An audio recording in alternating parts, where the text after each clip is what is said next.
Totally Football Show. Today, Champions League midweek of marvels. City burned by Feyenoord. Pep ashen-faced, looking like he'd spent the evening with Kurt Zuma's cat.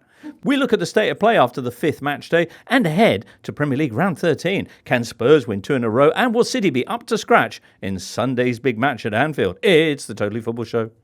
Thursday, November the 28th. Listener, welcome along. Here in the studio today, we've got Rory Smith. Hello. Hi, Rory. Thank you for coming by. It's a pleasure to be here. I've never been here before. It's very exciting. Have you not been in the studio Not been before? in the studio before, no. Wow. What are your first impressions? Classy touch with the AstroTurf floor. That's nice, isn't it? Yeah. Black walls. Yeah. What about the walnut veneer? It's a lovely veneer on the table. Isn't it, Can't object to that. It's classy. Yeah, it's just class all round.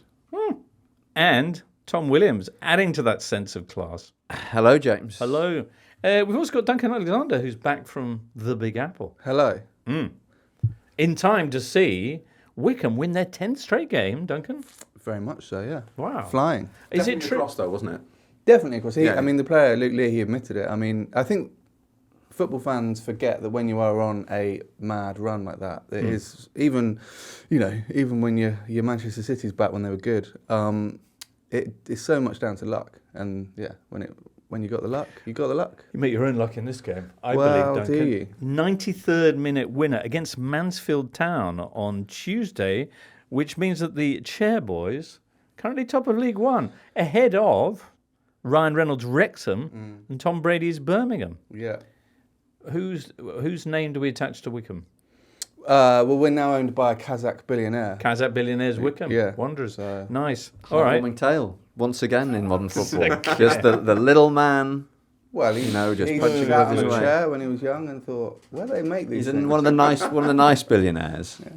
Yeah. Tech billionaire. The best kind of billionaire. We've all No seen further that. questions, Your Honour. You mentioned Man City, they're arguably an even bigger midweek story. Is it? It's beginning to feel a lot like a Pepperlips now. That's very much the dominant theme ahead of the visit to Anfield. Should we have a quick run through the midweek results? Please. Woo! Of course, one more match day to go before Christmas, and then we've got match day 7 and 8, uncharted territory.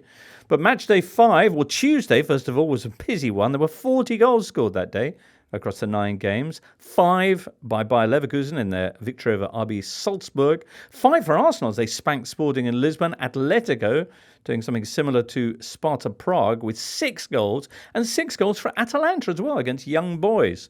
With Charles de Ketelaere bagging 2 goals and 3 assists. No player in Champions League history has ever registered more goal involvements in a single game. Not even those 2. Wow, that is...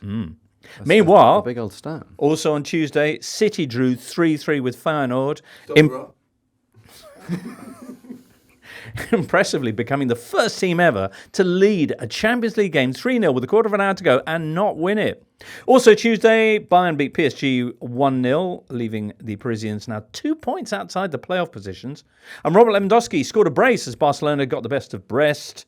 3-0, the Pole becoming only the 3rd player ever to reach over 100 Champions League goals. Wednesday was a bit quieter, but still quite momentous, because at Anfield you had Arne Slot doing something that Jurgen Klopp never managed in 6 attempts as Liverpool manager, and that is beat Real Madrid 2-0, the scoreline Wednesday at Anfield. Villa got held by Juventus to a goalless draw. Celtic's game with Club Brugge scored an all-timer of an own goal from the legal team of Cameron Carter-Vickers. They made it 1-1 in the end. Shakhtar, meanwhile, asked Man City to hold their beer because the Pitmen were 2-0 up in the 87th minute away to PSV Eindhoven, but ended up losing 3-2. Woo.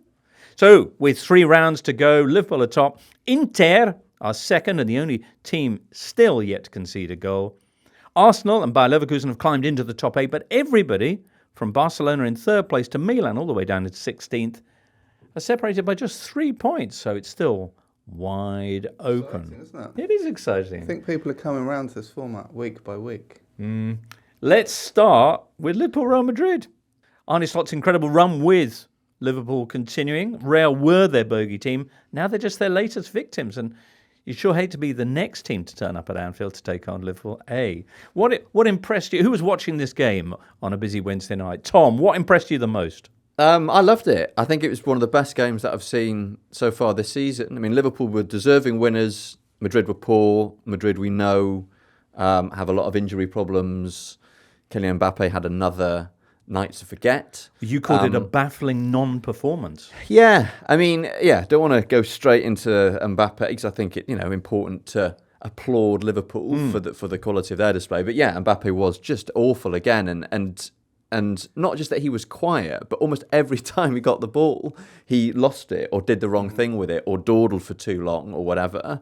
Liverpool were brilliant, fantastic atmosphere, and just sort of, further indication of how remarkably smooth the Klopp to slot transition is. But I think you saw in the first half the slight difference between the two eras, that they didn't start slowly, Liverpool, but they started in quite a controlled manner. There was quite a lot of Van Dijk just sort of stood with the ball, waiting for the press, and they kind of just worked themselves into the game and then slowly kind of suffocated Real Madrid. And like you say, Tom, Mbappe, he didn't look very good, did he? There's a part of me that wonders, and Tom will know more about this than I do, that wonders if Kylian Mbappe quite likes Whining? the idea of playing somewhere where he's not currently playing. So he just surely when he went to Real, he must the human condition, that isn't it? possibly, really? yeah. But there must have been a part of him that thought, well, they've got this. I know Vinicius missed it last night because of the injury, but like he must have known that Vinicius is kind of Real's left winger. So was that not factored in that he wouldn't play there regularly when he moved? But none of it makes sense. Like, it never made any sense. The only reason he has gone to Madrid is because Florentino Perez wanted him. Right. Madrid were going brilliantly without Mbappe. Ancelotti had found a system with Vinicius Junior and Rodrigo as split strikers, and Jude Bellingham was the number 10, and it worked an absolute charm. And they've ruined it in a very Real Madrid way by unnecessarily signing a superstar player who doesn't fit in the team. But it took so long to do that signing, years and years to get it across the line. It's a bit like when you order something and it doesn't come and you forget, and then like a year later it turns up in the post, you're like, I don't really or need if you're that. in a restaurant and the starter turns out to be so big that by the time the main course arrives, you're full. Yeah. That's the analogy I'd use. Anyway, Liverpool, I mean, it was also thanks to standout performances from Kiva Kelleher, saving the penalty, and that Conor Bradley moment when Mbappe, to be fair, is absolutely streaking away.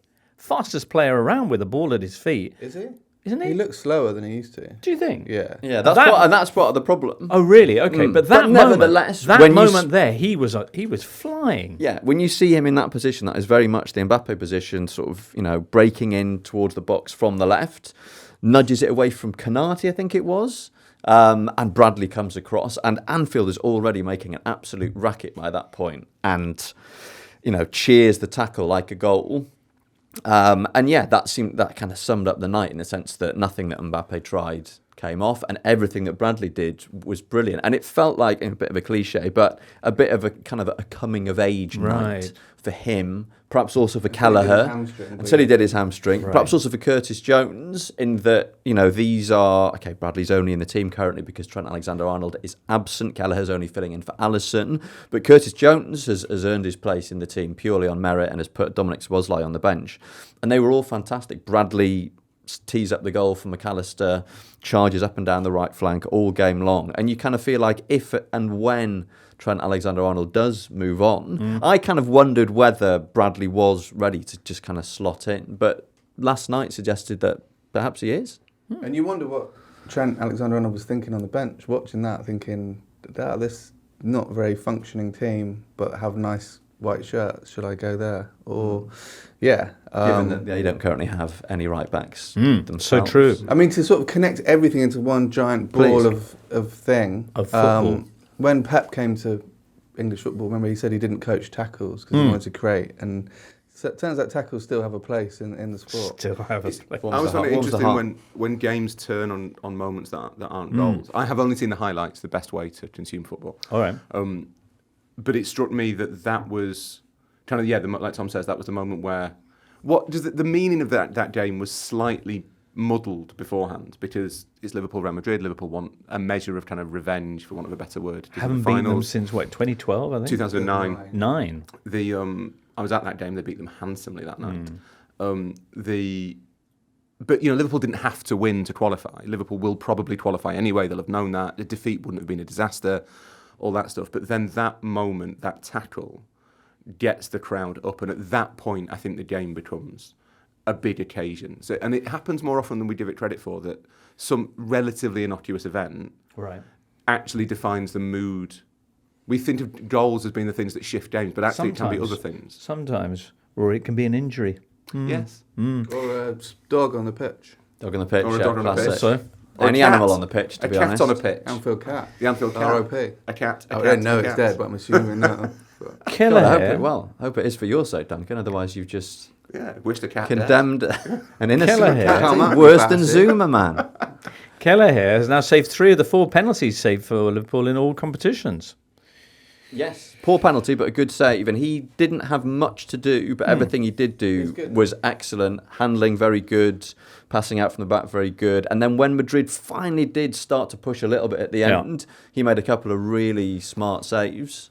He's got the best role in modern football, Kelleher, because he's too good to be a number 2 goalkeeper, but he also plays behind a very injury-prone number 1 goalkeeper. So he gets a reasonable amount of games and just, bumbles along and looks good.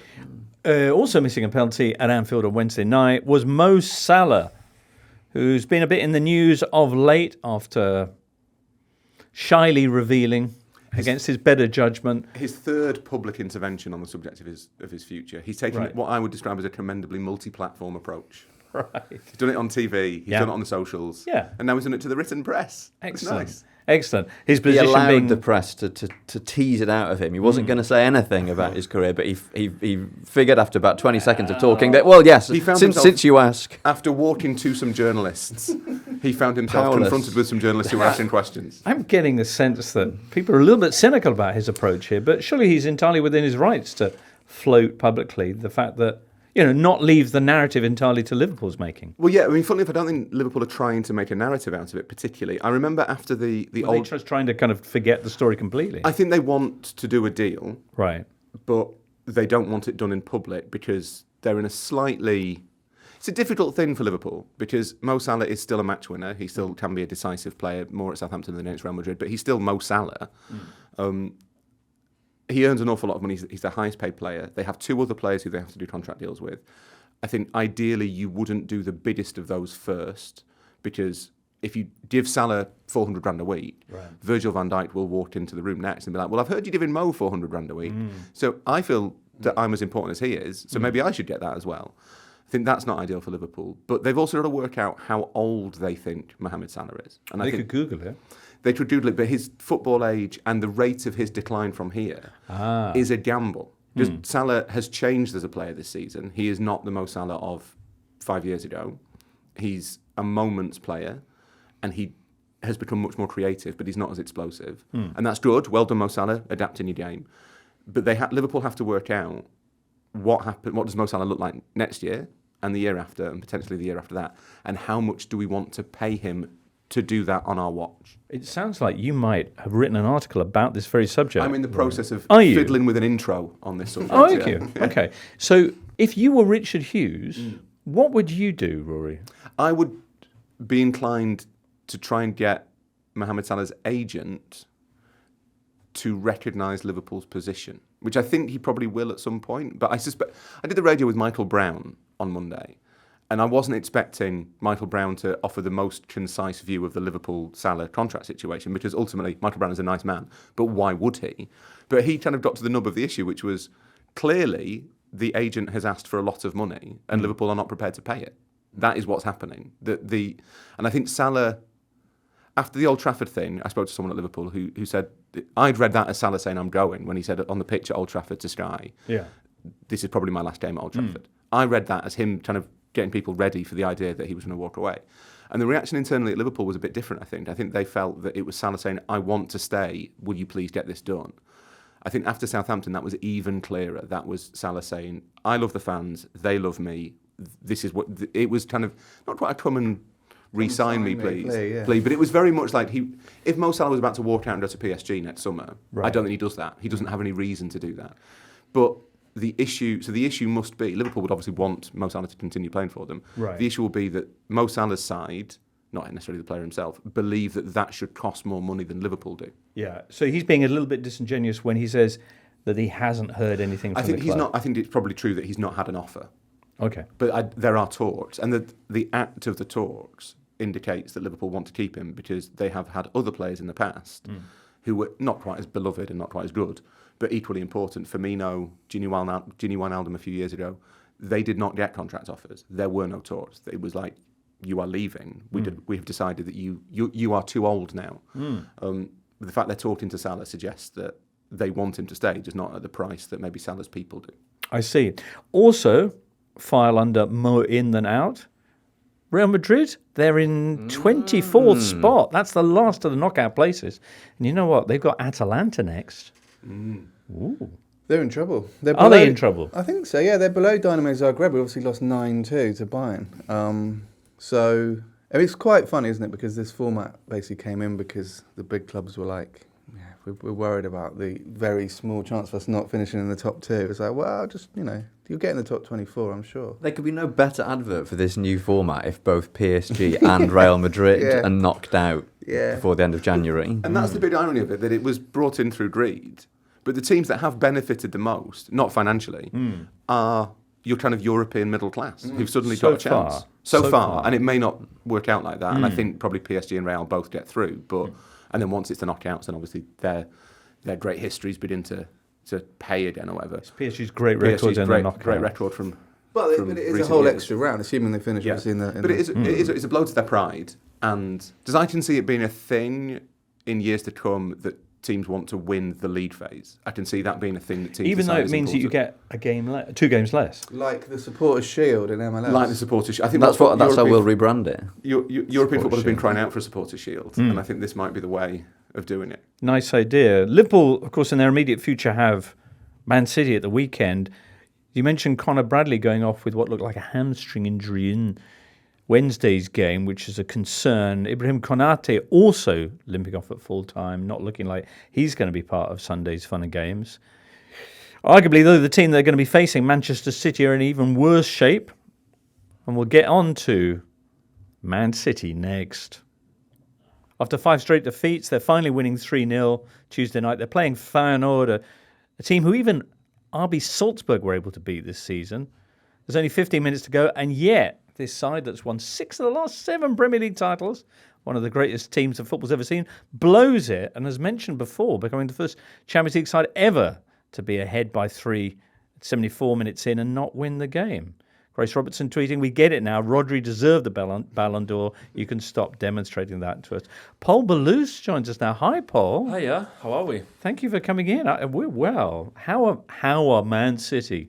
I think that they are not that well. Well, you were there on Tuesday. I was there. I was on the stadium. I think we all get that sense. We were with Sam Lee, like watching the game when Feyenoord scored the first goal. Like, well, this could happen now. Like, if there's like really, if there's like another slip. Because we've seen it happen so often now with Spurs, with Sporting Lisbon, Sporting Club de Lisbon, countless others, Brighton as well. Would you say, because you spent a lot of time with, you were there on Tuesday to say, but you've also co-authored the book about Pep and Man City. Do you think something's broken there now? I think that the squad and the players that they have available, that's like a broken thing because that's not ideal. That's the reasoning basically that people around City give you, like, to explain the current situation. I'm not sensing, I might be wrong, but I'm not sensing like a huge fallout or something like really broken on the inside or like a big detachment from the players to the coaching staff. Something I don't sense that. It's just like a lot of things happening. I would say that the starting point was Rodri, of course, in the Arsenal game. I remember, like, when trying to find out which was the extent of the injury, people from the backroom staff basically they were assuming that Rodri was going to be out for the season, and they were saying that has broken our season. In a way that you can blame someone at City for not planning if that could happen. I think that in the past they tried with Calvin Phillips. With the signing just to bring a player that could accept like a role behind Rodri, which is not easy, but it was a disaster move for City because it didn't went well for Calvin Phillips or for City. And I think that City, they have assessed that it's difficult to replace Rodri. They didn't do it because, like, how do you sign up a player who is not going to be a starter and is going to accept that and is going to be a top quality player? So it's been a difficult balance. Then they miss Rodri, but I would also add Kevin De Bruyne in there. He has like a groin injury, which is like tough to overcome. And Ruben Diaz as well, who went off in the game against Spurs, which started off this disastrous and run. I think that Phil Foden hasn't had like a good start as well. And this thing of the attacking midfielders, City missing this player that can change gears up front, is something that inside the club they have missed in some games this season. And now, like with all those factors, I think that now City are in a mental state that, they are just bottling things just like for the sake of it. So the ghost of Gerald Sid says, will the Man City patented winning run towards the end of the season even happen this season? And even if it does, would it make a difference? Is it going to be too far gone by then? I think it's too far away. I don't see City like... I mean, let's see what happens in Anfield, but it's difficult for me like to picture City as just they were saying, like just being able to have this aura of like the last seasons when you had the feeling that they have been struggling for the fixtures, for the calendar list, and then at some point they would turn up for the challenge. But now it's difficult to see that, and I think that all the warning signs that you were mentioning are pointing towards a team that needs to rebuild sooner than later. Right. For the ages of a lot of players and for the mental state of everything. Okay, and speaking of mental state, you co-authored the book Pep Guardiola and the Making of the Super Team of Man City. He's had his blips along the way. He's had his exhaustion at other clubs. Have you ever seen him looking like he did on Tuesday? Possibly not. And you don't expect to see him like that at City because of Barcelona. I think that he had like other reasons, such as his tense relationship with the board and everything, and the whole entorn of Barcelona that took a toll in him. But at City, he has the perfect platform, the perfect environment, a good place to work, people that he loves next to him. But I mean, Pep, at the end of the day, he likes to win. He's not enjoying himself when he doesn't win. I'm sure that to an extent this is the sort of challenge that he likes and he embraces. And like that's a new thing. But I don't think that he enjoys that. I don't think that he enjoys that feeling. He's been a former footballer. I mean, those people, they just want to compete and win. They have like a different mindset, and I think that we can all see that. I also think that in Pep's thinking, there's also in the back of his mind, there's the idea of like not leaving City in a bad way and not running away when things are not looking good, and making sure that whenever he leaves, City are in a good state. So I'm not just like leaving you like just a problem here. I mean, we're sometimes guilty of sort of over-interpreting body language in football and thinking we're better at interpreting body language than we perhaps are. But I think when you look at what Guardiola did to himself physically during that game on Tuesday, you scratch your head when you don't know what to do. And you kind of feel that must be where he is, because you look at the options he has available to him for this game on Sunday, and there's no one to pick in midfield. No. Rodri's out, Kovacic is out. Is Rico Lewis going to do the job alongside Ilkay Gundogan, who seems to have gained about 5 years of age in the couple of years that he's been away? There aren't any obvious options, and Guardiola's genius as a coach is that he invents things. He's confronted by a problem and he comes up with something. He starts playing without a centre forward. He puts John Stones at number 6. He decides he no longer wants any actual fullbacks on the pitch and they're all going to be centre backs, and it works. And he's done that pretty much every season at City, and this season he needs to do the same thing again. And perhaps part because City have taken their eye off the ball recruitment wise, not equipping themselves with a Rodri replacement, letting Julian Alvarez go, which they could very easily not have done. Yeah. He no longer has those alternatives, and it just becomes very difficult to see where that stroke of magic is going to come from this time. So I can 100% see Guardiola picking all of the players who are semi-fit for Sunday, because I think that is such an occasion for City now. There is that sort of lingering resentment, rivalry, whatever it is, between City and Liverpool. You can see him thinking, right, De Bruyne starts, Grealish starts, Foden starts, Haaland starts, Bernardo Silva, one of Lewis and Gundogan maybe, get Diaz on the pitch, you could play Stones as a 6. And you can see them getting a result because they are all really good. Can you see them getting a result? Really. Because, so in 20, and I think there's lots of parallels with various teams, but mainly Liverpool, and whichever season it was that was Klopp's last bad season, so 22-23, when Liverpool also had a succession of dreadful results and got chased off the pitch at Brighton and Brentford and beaten everywhere, they beat City at Anfield with the route one goal, Alisson from Alisson to Salah, and that was Liverpool's kind of defiant.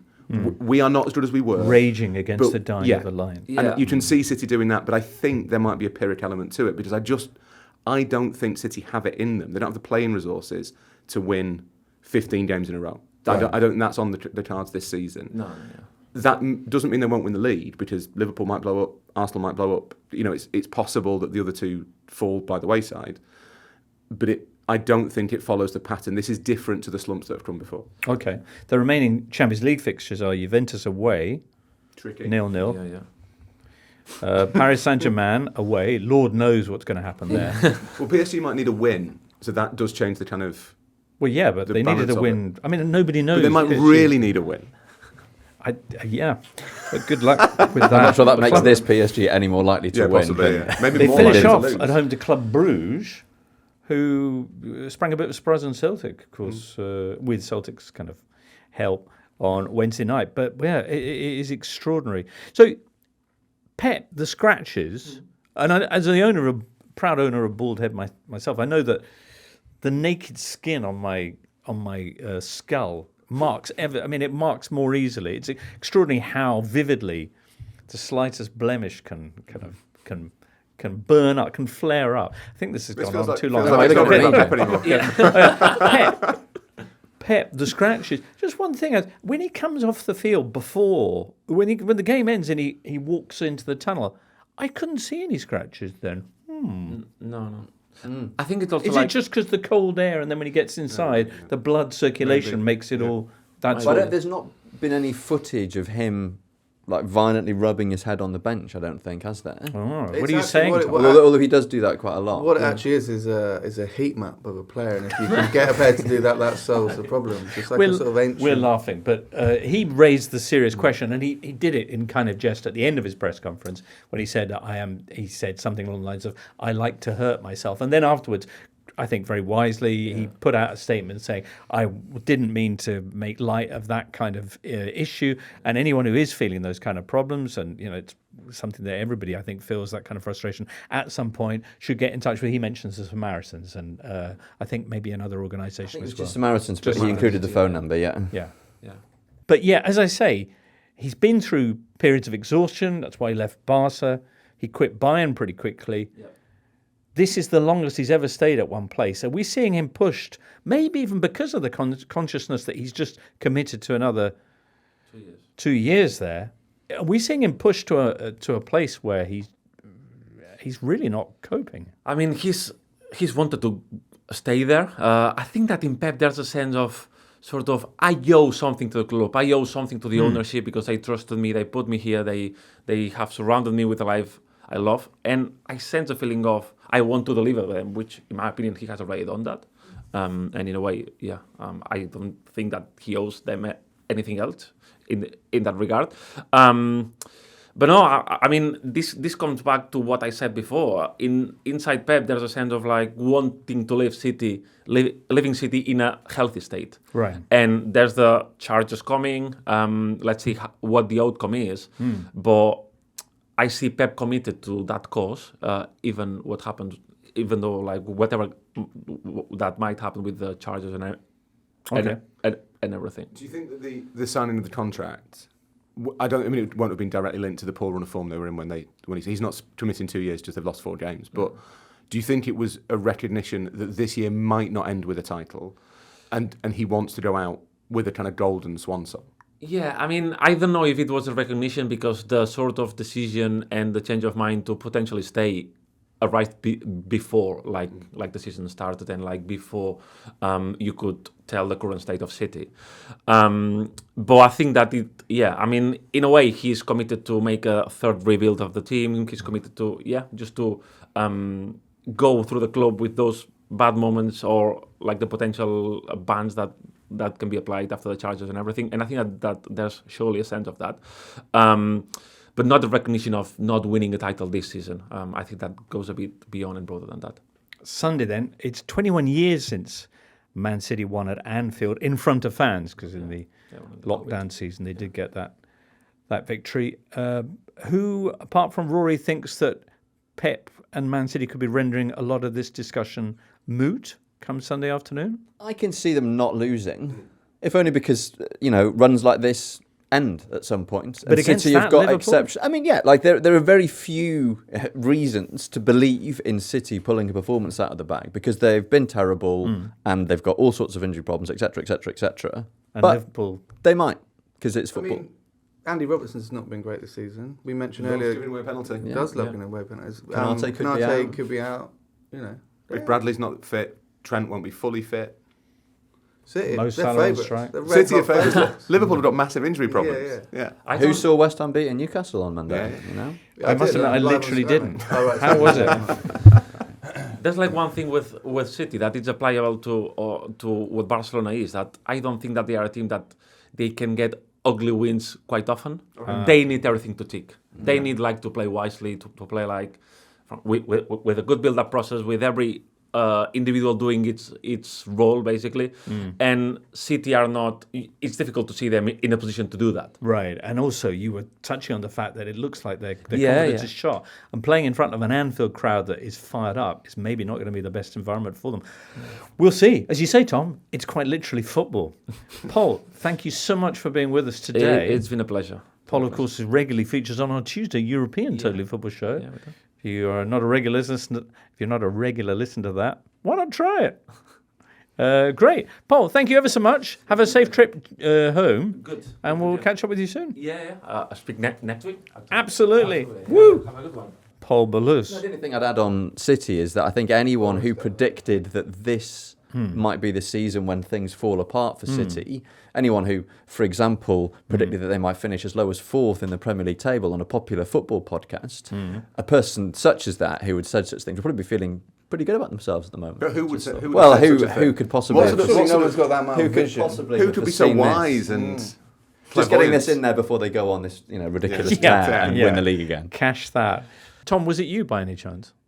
Do you know what, James? I think it was. I think it might have been, yeah. Well, no, kudos. When did you make that prediction? On the pre-season preview pod. That's Of amazing. this That is season. amazing. Although I couldn't back it up with any logic beyond No, just it's football. Who knows? It felt right. Who did you have felt the three positions above them? I definitely had Liverpool above them. Oh, yeah. And Arsenal and maybe Aston Villa or something like that. But Yeah. season is still young. Some bits well, but Season Alright, is, so it's not season entirely is clear, still is it? young. Yeah. Of course, Liverpool, Man City will be talked about at length in our Totally Football show on Sunday evening. Remember, the game starts at 4, not 4:30. The matches on Sunday will be magic half an hour that been they do shifted for forward. big games. Yeah. But all the games on, well, I guess a knock-on effect. It's just because the game is big. I think it's put on police advice. Police Those- advice. Those About 30 half an minutes make hour a big. Yeah, makes people look all at the the clock. They go, difference. oh, it's at 4. That's fine. Just chill out. Sure. All right, next up, let's talk about what Villa and Arsenal got up to in the Champions League. Arsenal and Villa were in midweek action in the Champions League, everybody. Aston Villa had a 0-0 with Juventus. Villa are winless in their last 7 games in all competitions. That's Juve's 5th 0-0 of this season. Arsenal, meanwhile, smashed up Sporting, but good. Possibly their best performance in Europe under Arteta, would you say? Who was across this game? Yeah, they were really impressive. They dispatched Sporting with very little fuss. It was kind of hard to believe that Sporting team beat Manchester City 4-1. I'm not quite sure what that says about Sporting or City yeah. or Ruben Amorim or the coach who's replaced him who the TV couldn't identify correctly. Or Arsenal. Or even. Arsenal. 5 goals. Which was the pick? Was it the 2-0 with the Saka nutmeg? Yes. Yeah. For They Kai were all nice, Havertz? but also, I mean, it's a really basic point. Arsenal are a completely different proposition with Odegaard. Well, London Gooner 89 says, what does Duncan make of Odegaard's return? London Gooner taking a fresh view on Odegaard, saying, not sure if the stats will show, but he has transformed how we play, and everyone else just seems to play better with him in the team. That's nice. I mean, as people might know, for some reason my son decided to support Arsenal, so Oh, yeah. I do go to Arsenal a little bit these days, and it's a privilege to sit and watch Martin Odegaard. He's that good at football. I mean, he's got a kind of almost unique combination of incredible vision an incredible work rate. I mean, it's kind of known within sport a little bit that like Norwegians tend to have insanely high VO2 maxes. You know, a lot of the highest ever, cross-country skiers and people like that. And he ran, even in that first game back against Chelsea, he played the 90 minutes and he ran and ran and ran. He's incredible. That, I think, is the thing that struck most people, is how he has had, 2.5 months out, and has come back in as if he'd never been away. But also in terms of his impact on Arsenal's play, he takes up really awkward positions, both for the opposition, but also for himself. You look at the Forest game at the weekend, Forest are defending deep, as they often do, and Ødegaard just wanders into really awkward positions to receive the ball and just asks for the ball. Which then creates space for Saka. And it reminds all the players around him of the kind of football they're capable of playing. Those little Other 1-2s, players, you can suddenly start doing them, because without him in the team, no one else facilitates that. And it is... It makes other players braver. Yeah. And that's and has such an impact on the quality of their football. And that's always been the case with Arsenal. You go back to the Wenger era, but, since Arteta has come in, when the passes are kind of fizzing around early in the game, everyone gets on board. Everyone starts to think, yes, this is us, this is what we do, this is how we play. And when Ødegaard's there, they can do that. And when he isn't there, it's just so much harder. And I think, that's why they struggled so much when he wasn't around and why they look so much better now he's back. They hadn't scored in their previous 4 matches away in Europe. They got 5 in this game. Martinelli and Havertz, Gabriel with the third, then borrowing a homage, would you say, to Gyökeres with I think it's a Bain celebration. Gyökeres, I thought, was fairly sanguine about it afterwards, saying, if they want to use it, that's fine, if they can't think of one of their own. But it turns out this beef goes back a couple of seasons to when Sporting knocked Arsenal out of the Europa League, and a Sporting player, possibly Gyökeres, did Granit Xhaka's celebration in his face. I think what I liked about football is how mature everybody is. Yeah. Oh dear. You can't use my celebration. Sporting celebration beef feels like a relatively new phenomenon. You had Neil Maupay doing James Maddison's darts, and then the two of them sort of like throttling each other. Yeah. And occasionally someone will do the Cole Palmer celebration. Is this an homage to Cole Palmer? Some of them do but it's all right because Morgan Rogers used to play with him when they were young, and all this. It's great. Like Roy says, very, very grown up. Very, very mature. Sporting had very little to celebrate, conceding in this game more home goals than they had previously all season. Yikes. They hadn't indeed lost a game at home since October 2023. Yeah, it was a bit of a humbling, and it makes you wonder how much they have the players have decided that it was all actually because of Ruben Amorim. Wow. Arsenal move up to 7th. Their remaining fixtures in this Champions League. They're at home to Monaco. Going well, Monaco. Yeah. Then they're at home to Dinamo Zagreb, who may be ahead of Real Madrid but aren't necessarily one of the big hitters. And then they're away to Girona, who are not doing very well at all. So there you go. Oh, before that, they got West Ham at the weekend. We'll touch on that very shortly when we cast our eyes, not literally, but forward at the Premier League weekend. Villa, quick mention for them. The 0-0 with Juve. They thought robbed. No, they weren't, Duncan. No, they were not. Last kick of the game. Morgan Rogers, after De Gregorio gets knocked off. Oh, come on. He gets knocked out. He's barged it's mid-air. a classic thing. In the Premier League, it would have been fine, and in the Champions League, know that it's it not. was. I think in the Premier League, with the current... I think leap into a goalkeeper mid-air like that. You can in the Premier League in English football, we tolerate the attacker's right to challenge for the ball with the goalkeeper. Whereas I think in continental Europe, there's a feeling that you cannot challenge the goalkeeper. I think had he challenged for the ball, in my opinion, that might have stood that goal, but he didn't.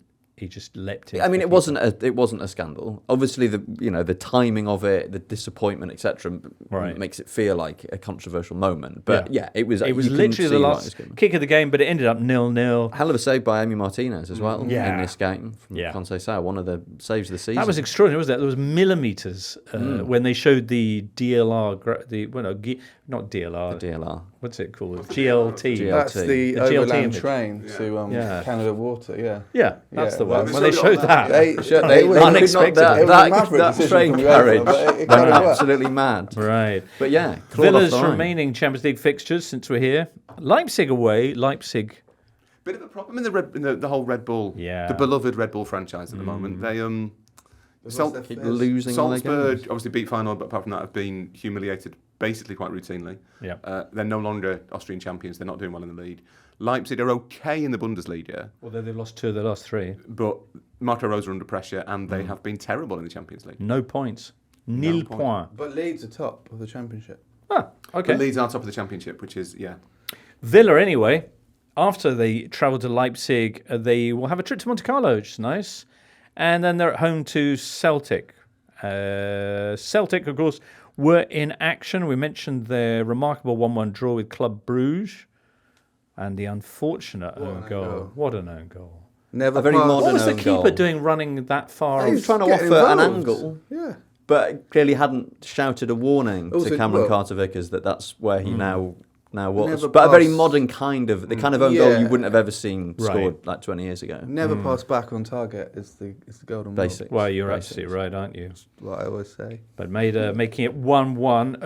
6-1, the victory for Atalanta against Young Boys.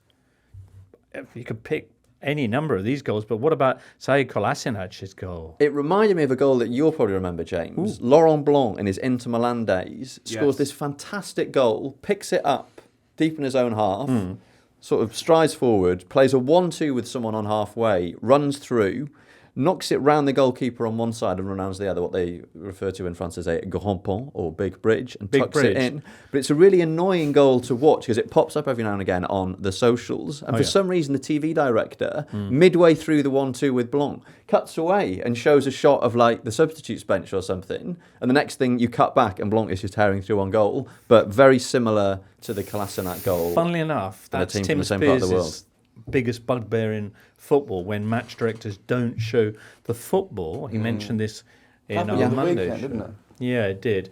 My biggest bugbear in football, or one of them, cropped up on Wednesday when City went 3-0 up and the commentator said, and Feyenoord are done now. You can never declare a game over, especially in the Champions League at 3-0. What if they'd gone 7 up? Well, there must be a point. I where- don't think you can I think ever... I agree with James. I think you have to couch it somehow. Yeah, in that doubt. always have to Yeah. leave that, particularly in the current circumstances, because you'll get caught out, As happened. as happened. Anyway, that Atalanta 6-1 victory over Young Boys mentioned extraordinary performance from Charles de Ketelaere, who had been this kind of mysterious object, as the Italians like to say, at Milan. Atalanta pick him up, and the Gasperini cure has just worked wonders. He's been sensational for the last couple of months, but never more than this performance here. 2 goals, 3 assists, and just gliding around, just pulling strings on that. You're right. Like at Milan, he looked like he'd maybe been one of those players who'd had a really good season in Belgium or a kind of minor league, but didn't really have a position. He's obviously not a striker. He's not a winger. Not really an attacking midfielder. He's not a midfielder. He kind of a little bit of Thomas Muller about him in that sense. Like you're not quite sure where to play him. He also looks very middle class. I would say he is the most middle class looking footballer currently operating in Europe. He looks like his parents are doctors and he might have some land. That's what I think of with Charles de Ketelaere. But Gasperini's got this amazing ability just to. He's really good, I think, He's with got a Flandrian orchard. Yeah, he might have a Flandrian Does he orchard really? and some pigs. I mean, I'm just guessing. How do Belgians rank with your cycling knowledge on their VO2 max? I think a lot of it is, they got ways. Yeah. quite Yeah. a lot of it is artificially inflated. Rory. Pot Belge? Look at Pot Belge. Lovely little concoction. The Gasperini's really good with players who don't really. Why am I telling you this? You know this. No, I don't but know this. He's really good, I think, particularly with players who are a little bit maverick's not quite the word, but like ungainly in terms of like where exactly they play. Like Lookman's similar to an extent. Like no one could quite work out what to do with Ademola Lookman, but he was clearly good at football. Like raggy dolls, like the football version Yeah, a of little the bit. raggy dolls. Yeah. But just that Charles de Ketelaere's got a briefcase. That's all. Yeah. Oh, dear.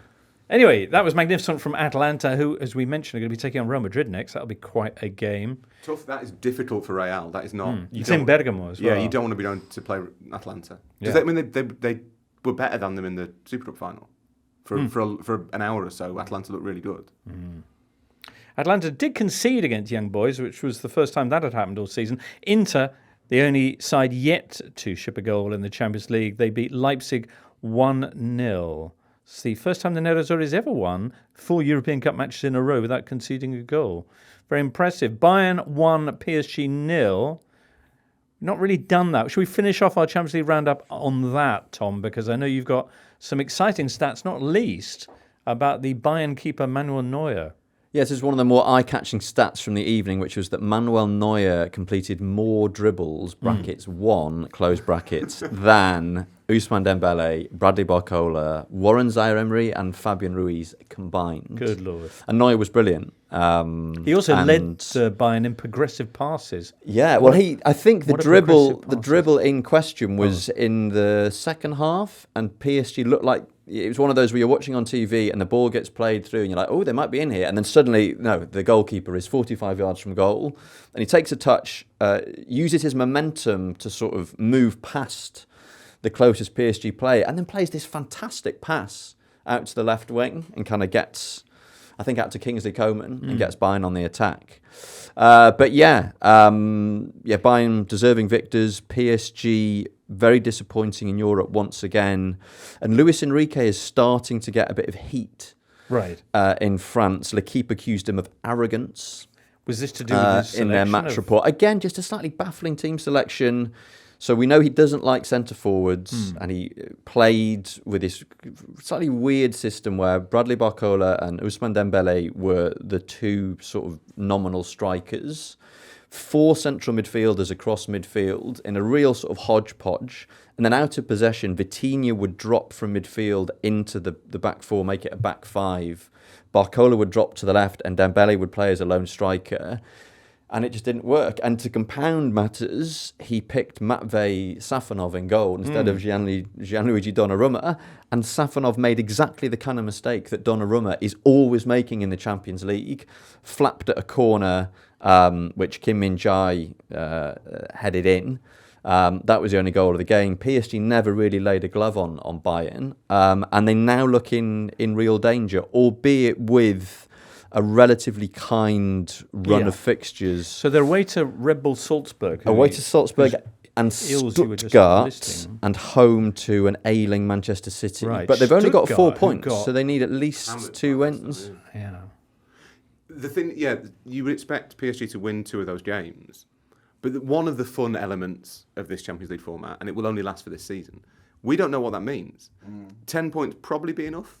But maybe not. But we don't know, There's teams who are sort of 21st, 22nd at the moment, I think got 6 or 7 points already. So obviously I'm not a maths whiz. I'm no Rachel Riley. But if they get 2 wins, then they'll have more points than PSG. So there is genuine jeopardy for PSG. All right. 7 wins in a row, by the way, for Bayern Munich after that 4-1 that they suffered at the hands of Barcelona in this competition. And I think those 7 wins have all come without conceding a single goal. So you have to applaud that. They're still only 13th, though, Bayern, after a somewhat shaky start in this tournament. All right, that's enough Champions League, because we've already laid down a fair amount of this podcast. We haven't even touched on the Premier League, apart from, the big game at Anfield. So let's get on to that next. Kaz B says, Frank Lampard at Coventry. Sounds bizarre and a disappointing appointment. I would be interested to hear a different take from one or more of the panel. Make it make sense. I think it's going to work out. Okay. Coventry's numbers this season, their underlying numbers are good. I think the reason that Mark Robins left wasn't the football so much as kind of internal issues at the club. And I don't think Lampard is as bad as people make out. He's had some good spells at other clubs. So yeah, I'm fairly confident he'll do all right. Excellent. I'm convinced. I think Lampard tends to be linked with bigger jobs than he might currently warrant because he is very famous. The issue, I think, is less his tactical limitations. I don't think he's tactically particularly bad. I think he's maybe not a great communicator with the players. I think that might be an issue. So if he can find a group of players that respond to him, if he can find a way to get the players to respond to him, then I think he's probably quite a good manager at that level. Okay. Well, we shall see. Hopefully that helped, Casby. Now, Premier League is match day 13 coming up. It begins on Friday night with the South Coast derby between Brighton and Southampton. Saturday at 3 o'clock, Wolves, Bournemouth, Palace, Newcastle, Forest, Ipswich, Brentford, Leicester. At 5:30, the crosstown delights of West Ham, Arsenal. Ooh. Sunday, there are 3 games at the early time of 1:30. Spurs Fulham, Man United and Everton, and the Chelsea Villa game, which is the one that's actually televised. And then at 4, Liverpool Man City. City, you probably know, 8 points below Liverpool at the moment, and only a point ahead of Chelsea, Arsenal and Brighton. A point behind them, you've got Spurs, Forest and Villa, so ever so tight really. Down at the bottom, Ipswich, Palace and Saints are the bottom 3, with Wolves only above them on goal difference. Now, since our last show, Tom, you mentioned that West Ham went to St James's Park on Monday night and beat Newcastle 2-0. Yeah, and I think everyone assumed that West Ham would get stuffed because they were on a dreadful run of form, and Newcastle had their tails up after a couple of wins. And I saw the team that Julian Lopetegui picked, and a midfield 3 in particular of Thomas Souček, Carlos Soler and Lucas Paquetá. And I remember thinking that is a very kind of immobile central midfield. That could be a real problem. And actually West Ham were brilliant. I mean, Newcastle had most of the ball, dominated most of the play in the first half. West Ham scored early on, Souček header from a corner. You felt they were a little bit fortunate to be ahead at half time. But then second half, they were absolutely brilliant. Just let Newcastle come at them and then picked their way around the Newcastle press really intelligently. Scored a second goal. Aaron Wan-Bissaka with a really nicely taken goal. And then actually saw out the game in relative calm. And there were reports that Lopetegui had been given 2 games to save his job, and those 2 games were against Newcastle and Arsenal. And if you're given those games to save your job, it suggests that someone doesn't really want you to necessarily save your job. But I mean, yeah, if they can build on that Newcastle performance, then watch out, Gunners. Well, the Gunners will be turning up to the London Stadium this weekend, Saturday, 5:30. Their last visit there saw them win 6-0. 6-0 winners, Arsenal. That was back in February. In fact, they only lost one of their last 16 visits to West Ham, who will be still without Mohamed Kudus, who is serving game number 5 of his 5-game ban for the shenanigans against Spurs back in October. Above Arsenal on goal difference at least are Chelsea, who in another big game this weekend are facing Aston Villa. That's Sunday at 3:30 and it is on telly. Are Chelsea in the title race? Asked Jordan R.W. Yeah, I think so. As much as anybody else. Yeah, as much as anybody else is. That it's Newcastle synonymous with, or Newcastle is symptomatic of this as well, and Spurs. That bit of the table is really, really congested. No one has yet sprung out from the pack to go with Liverpool, but there's no reason why Chelsea won't. Especially, I mean, to be honest, Villa is a difficult game because Villa are good, but they are not, as everyone in football now says, in a good moment. And that presents Chelsea with an opportunity. Although, I mean, I think Chelsea is still a little bit inconsistent because they're such a young team and they are still kind of piecing it together. That I think they might struggle. I can't see Chelsea producing like a massive run of 10 wins in a row or whatever. They're 9 points behind Liverpool. Yeah, but if Liverpool lose on Sunday, then maybe it's only 6. But yeah, Chelsea will come third. They're really good against sort of teams that are slightly worse than them and not quite good enough yet to beat direct rivals, but they'll pick up a lot of points. And I think beating Villa, to pick up on what Duncan was saying, would be a sign that they are progressing because they've beaten the teams you'd expect them to beat this season, and they've generally drawn against or lost to the teams that you think they'll struggle against, whereas Villa are kind of in a similar sort of area, a Champions League level team, and obviously, diminished, probably a little bit knackered after the Juventus game last night, although Chelsea are playing. A 7-game win. Chelsea do play on Thursday evening, but they play a completely different team. They've got their own little sort of, band of brothers for Europe games and then switch it out for the big lads. Can we just, talking of Premier League tables, can we point out a slightly mad thing? Basically, Villa in 8th, Fulham in 9th, Newcastle in 10th, Brentford in 11th, and Manchester United in 12th. They're all on a goal difference of 0, which What does that mean? Well, it means they've scored and conceded the same number of goals, Rory. But what it actually means, I think this is a very... You get these Premier League seasons every sort of 8-10 years. This is very like a sort of 2015-16, I think, where... Did anything particular happen that time? Not sure. But there's a lot of flaws with a lot of teams, and I think one team will sort of roar away, and at the moment that is Liverpool. I admire Duncan greatly. Right. But there is a flip side to that argument. I think the facts of the matter are correct, James, obviously, it's Duncan. But someone said to me a little while ago that whenever the big six, the traditional big six, inverted commas, etc., dominate. Everyone goes, oh, the Premier League is really boring. It's just the same big teams, money talks. And then as soon as the big six struggle, people go, oh, this is isn't it? This is a terrible league. But I think as soon as if you get a season where no one's getting 97 points, right, everyone says, well, the quality's dropped. I think this Premier League is really high quality. I am enjoying it. And that the 13 or 14 teams, other than the bottom six-ish, who all have their merits, but there are 13 or 14 genuinely good teams. I think it's why City's struggles are quite significant, because they're playing teams who can beat. Like Brighton can be as good as Man City on their day. Wow. And I do wonder, I think you're right that the effect is the same, but I think it might be because of quality rather than... Maybe. But I also think people, to your point, people forget. It's been a long time since we've had a season like that, so people kind of get confused as well, and they're like, well, what's going on? Don't get confused, people. This is good, and we enjoy it. Brighton, who you mentioned there, level on points with Chelsea and Arsenal, only outside the Champions League positions on goal difference. They're at home to Southampton. That's on Friday evening. They'll go second in the table with a win. And they've got a decent run of fixtures, Brighton. And a big squad. And João Pedro has had such an impact since he came back. And Brighton made a very good start to the season. You feel like maybe they're slightly punching above their weight, but they're probably at their level. And then João Pedro comes back, and the quality of the football they played against Bournemouth last weekend, the pass that he plays for Mitoma on that goal, and the speed with which he's just picked up where he left off. Okay, he's only been out for a few weeks, but you realise that he has the ability to take Brighton on to the next level. And, players who were playing big roles at the start of the season, Yakuba Minter, Simon Adingra, are not getting a look in, but are all still there. So, watch out. Watch out. Okay, loads to talk about elsewhere. So I'm just going to fly through the fixtures because there's some other big talking points. That's Brighton, Southampton. Elsewhere, there's a new manager at King Power. Is it confirmed yet? Ruud van Nistelrooy? It's not confirmed yet. Not confirmed yet, but we're thinking maybe by the time you hear this, listener. It's funny, isn't it, that Ruud van Nistelrooy got that job and people will be excited. Yes. No one, if you'd said Erik ten Hag would get that job, Leicester fans would have been like, no, he's terrible, we're furious. And which just shows that actually managing football matches is bad for your career as a football manager.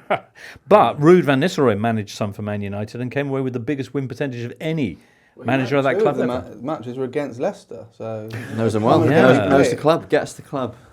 I mean, I'm interested. Obviously, Jamie Vardy broke Ruud van Nistelrooy's record for scoring in consecutive Premier League games. So I'd like to see him drop Vardy for that. I was like, just go and think about what you've done. And, I'm excited by that. Tom, you excited in a way that, say, Erik ten Hag's appointment wouldn't have fired you up? Yeah, I mean, it's intriguing in that we don't know very much about Ruud van Nistelrooy as a head coach. Obviously had a degree of success at PSV. Won a Dutch Cup. And then left one game before the end of the season, was it? Which is unusual. That's unusual. Which suggests the potential for, flare up, which is always exciting with the new manager. And, he's obviously keen to build a career as a coach. And this is not, Leicester are... well, they've won the Premier League more recently than Manchester United. This is true, but it's he's walking into a difficult situation. Leicester are going to be fighting, for survival between now and the end of the season. But I think it's a sign of his, sort of ambition that he's ready to, take all that. All right. Take all that on. If it actually gets confirmed, I believe it's pretty much a formality now.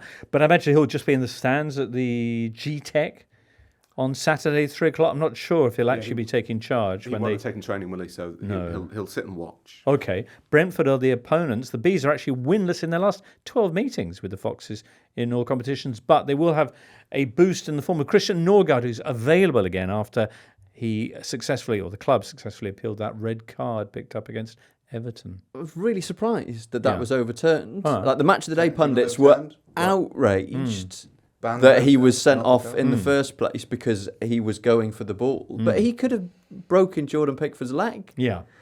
We all could have done that. So that kind of challenge on the keeper you think should be sanctioned, but I think if you challenge your opponent and you catch them just below the knee with your studs, and it's purely luck rather than judgment, they don't get seriously hurt, I think that should be a red card, whether you're trying to score a goal or not. Right.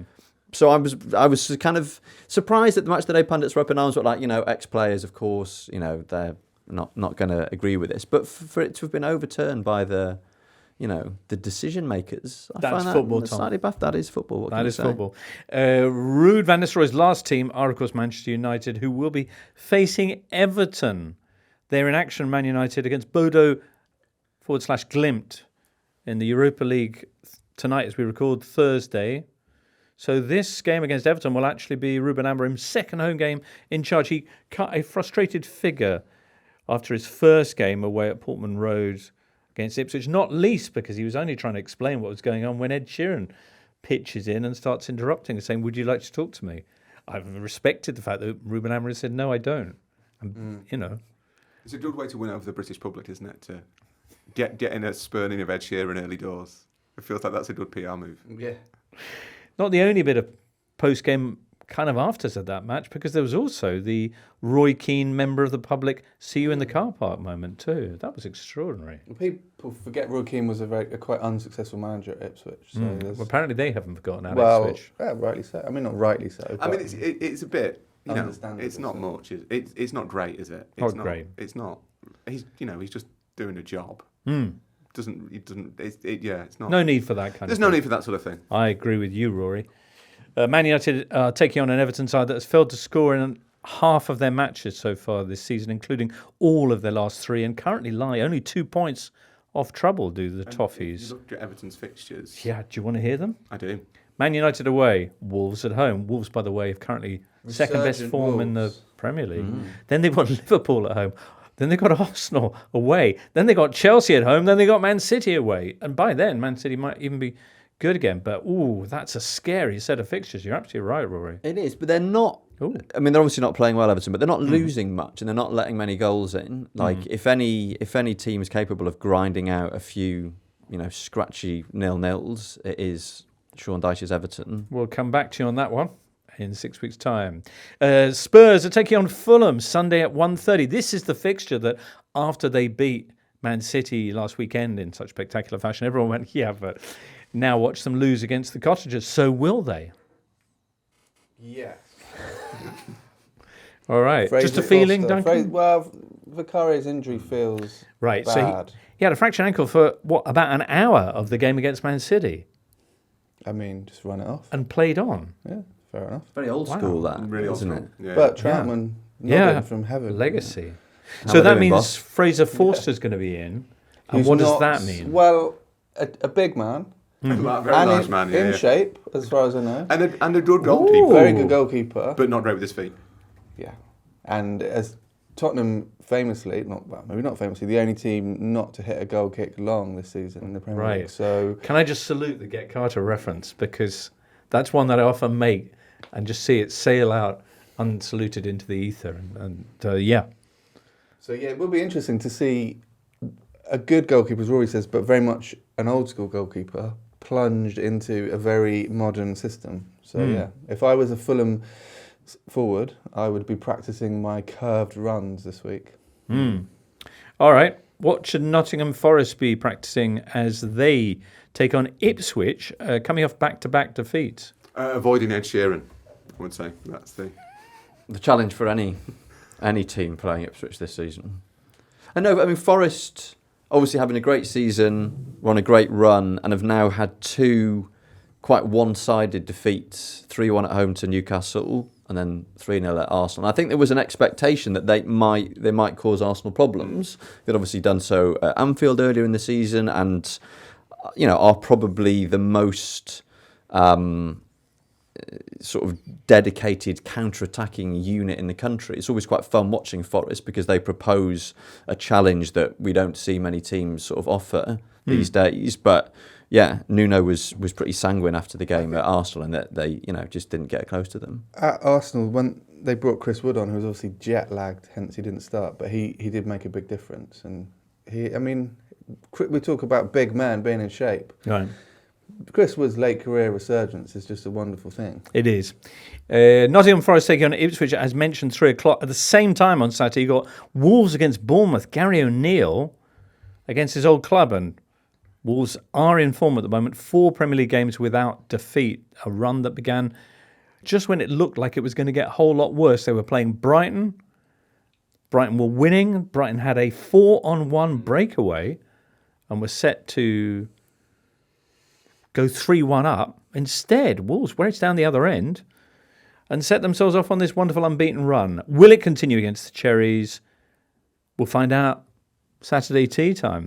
Wolves are fun. Wolves have got some fun players. Oh, yeah. And I think that like Cunha is really unreliable. Will probably never end up playing for a kind of super team, but has the ability to do it. Plays with a smile on his But face. he's the sort of player you don't watch. He might do something spectacular and ridiculous. Indeed. Crystal Palace taking on Newcastle. Newcastle, who were at the wrong end of that 2-0 surprise scoreline on Monday night. Palace, who are in the bottom two of the table for the first time in 7 years. So a delicate game, that one. Lovely stuff. Thank you so much for being in. It was a long one, so appreciate that. We had Pol in earlier, Duncan, Tom, Rory, Liam and producer Charlie in the booth, and you listener. Do hope you're back, say, Monday morning when our Sunday night record will drop, and that you have a lovely time between now and then. For now, though, from all of us here, it's goodbye. The Totally Football Show podcast is available 3 times a week, bringing you all the football news you could reasonably be expected to care about. We've got views, we've got stats, we've got analysis, we've got some of the best football writers around, and the whole thing is absolutely free. So have a listen on Spotify or Apple Podcasts or all the usual places by clicking on the link below.